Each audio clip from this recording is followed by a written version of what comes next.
ഇപ്പോൾ കുറച്ച് ദിവസങ്ങളായിട്ട് സോഷ്യൽ മീഡിയ നോക്കിക്കഴിഞ്ഞാൽ ദയയെക്കുറിച്ചുള്ള സംസാരമാണ് ഭയങ്കരമായിട്ട് പോയിക്കൊണ്ടിരിക്കുന്നത്. അതിന് മെയിൻ കാരണം എന്ന് പറഞ്ഞാൽ ഒരു ഷോർട്സൊക്കെ ഇട്ടതാണ്, പിന്നെ കുറച്ച് ഫോട്ടോസും ഒക്കെ ഇട്ടിട്ടുണ്ടായിരുന്നു. ഇതിന് ശേഷം കൊണ്ട് ഒരുപാട് പേര് വന്നിട്ടുണ്ട് ഇതെനിക്ക് ദയ ചെയ്തത് ശരിയായില്ല, അതുപോലെ തന്നെ ഇവർ പണ്ട് സംസാരിച്ചിട്ടുള്ള മഞ്ജു പിള്ളയും അതുപോലെ തന്നെ ദയൊക്കെ ഇൻ്റർവ്യൂ കൊടുത്തിട്ടുള്ള കാര്യങ്ങളും ഒരുപാട് പേരുണ്ട് എടുത്ത് സംസാരിക്കുന്നുണ്ടായിരുന്നു. അതേ കൂട്ടത്തിലായിരുന്നു ഷഫീനെ ഉണ്ട് ഈ 2-3 ദിവസമായിട്ട് ഇതേക്കുറിച്ചുകൊണ്ട് ഈ ദയയെക്കുറിച്ചുള്ള കാര്യങ്ങളായിരുന്നു സംസാരിച്ചുകൊണ്ടേയിരുന്നു. ഇതെനിക്ക് ചെയ്തത് ശരിയായില്ല, ഒരുപാട് പേരുണ്ട് ഇതെനിക്ക് വീഡിയോ കണ്ടതിന് ശേഷം ഇൻഫ്ലുവൻസ് ആവാനുള്ള വളരെയധികം സാധ്യതയുണ്ടെന്നുള്ള രീതിയിലൊക്കെ ഒരുപാട് കാര്യങ്ങളൊക്കെ പറഞ്ഞിട്ടുണ്ടായിരുന്നു. സോ ഇതിനെക്കുറിച്ചുള്ള ചർച്ചയാണ് ഭയങ്കരമായിട്ട് പൊയ്ക്കൊണ്ടിരുന്നത്. ആ സമയത്ത് തന്നെ ഷഫീനയുടെ യൂട്യൂബ് ചാനലിൽ പോയി ഒരുപാട് പേര് കമൻറ്റ്സ് ഇട്ടിട്ടുണ്ടായിരുന്നു. അവർക്ക് ഇഷ്ടമുള്ളത് ചേട്ടാ നിങ്ങൾക്ക് എന്തോ എന്നുള്ള രീതിയിലൊക്കെ ഉള്ള ഒരുപാട് കാര്യങ്ങളൊക്കെ ചോദിച്ചിട്ടുണ്ടായിരുന്നു.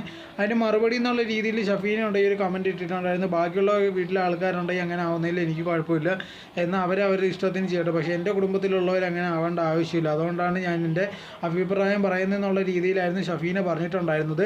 സോ ഇതിന് ശേഷം ഇപ്പോൾ നോക്കിക്കഴിഞ്ഞാൽ സൈബർ സെല്ലിലുണ്ട് ഇതാണ് ഷഫീനയ്ക്കെതിരെ പരാതി വന്നെന്നുള്ളൊരു ന്യൂസാണ് ഇപ്പോൾ വെളി വരുന്നത്. എന്തായിരുന്നാലും ഇതിനെ തുടർന്ന് വേറെ എന്തെങ്കിലും വരുമ്പോൾ ആരാണ് പരാതി കൊടുത്തത് അങ്ങനത്തുള്ള ഒരു വിവരമോ കാര്യങ്ങളോ ഇതുവരെ വെളി വന്നിട്ടില്ല.